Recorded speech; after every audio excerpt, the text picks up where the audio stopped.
15 years ago, when I first started my career as a social worker, I was bright-eyed and bushy-tailed, ready to make a difference. I wanted to impact my community for change and help people overcome struggles and find freedom.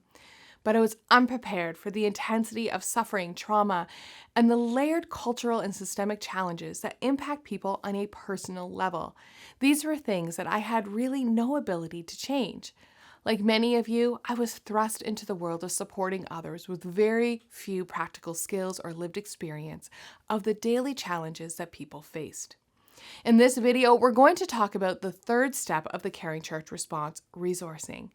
Resourcing is all about equipping your team with the skills to care for others and leveraging your community resources to care for people effectively.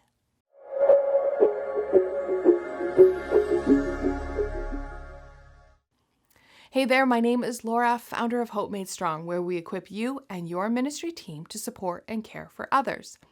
I am very fortunate to have started my career as a social worker in an organization that valued training and education, and I took advantage of that opportunity and enrolled in every single course I could. Soon, I was no longer overwhelmed and underqualified to support people through highly complex issues. I was confident in my skills, and I was able to navigate our community resources much easier. As a result, those who I was supporting found freedom faster. As a ministry leader, you are often isolated and working with limited resources. There is often just enough to cover direct ministry, let alone resources for skills training and education. Now, years later, the issues of your congregants and the issues that your congregants and your community are facing are increasing in complexity, and you may be unsure of how to best support your people. In the previous blogs, I discussed the Caring Church response.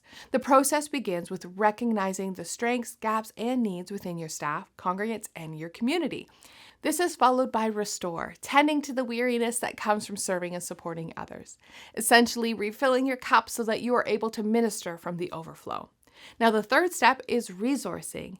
Now that the strengths, gaps, and needs have been identified and you are rested and restored, it's time to equip you and your team with the resources that you need to care for your church and your community. These resources might come through skills training, burnout prevention, or collaboration. Now, there are two modes of training, online and in person, each with their pros and cons. Online training or courses are useful as they allow your team to work at their own pace. They are easily accessible and often more affordable. Training done by local organizations offers unique benefits as they often highlight services and resources that are local and unique to your community needs. And in-person training often has the biggest impact and best fulfills the team building needs. Regardless of where your training comes from, it is essential that those on your care team are properly equipped. They need to be provided with the skills and knowledge to support others, as well as the tools and strategies to maintain their own well-being and avoid compassion fatigue and burnout. With the help of Hope Made Strong, seeking training resources and building community partnerships can be made much easier. Having access to a wide network of mental health training and resources means that you can be matched up with ones that will elevate your team's skills and capacity to support and strengthen your community team. You can check out some of these resources at hopemadestrong.org/courses, or you can use the Contact Me page and reach out to me via email. I'd love to hear from you. Within the resource step, a key component is to collaborate with community resources. In the resource guide, 3 Steps to Building a Care Team Ministry, I walk you through how to leverage your community resources and begin to collaborate and expand your influence. By doing this, you can dramatically increase your capacity to serve your people and relieve the pressure from your care ministry. If you don't know how to start building or strengthening your care ministry, I recommend starting by leveraging your community resources and building those collaborative partnerships. In doing this, your people will feel more cared for, your church will gain community influence, and stigma for seeking support will be reduced. The resource phase of the Caring Church response is often overlooked. After a team's cups are filled, they're eager to get engaged in ministry. However, by strengthening your team's skills, knowledge, and capacity, you are building that strong foundation that will allow for sustainable ministry.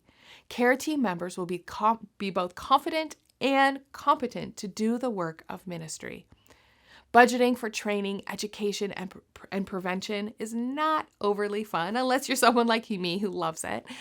But the church will flourish when your teams are equipped with the tools to care for people well.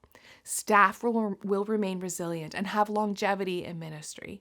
So I encourage you to seek out training and take advantage of community resources so that you and your team can be more confident and effective in caring for your church. Thanks, and take care.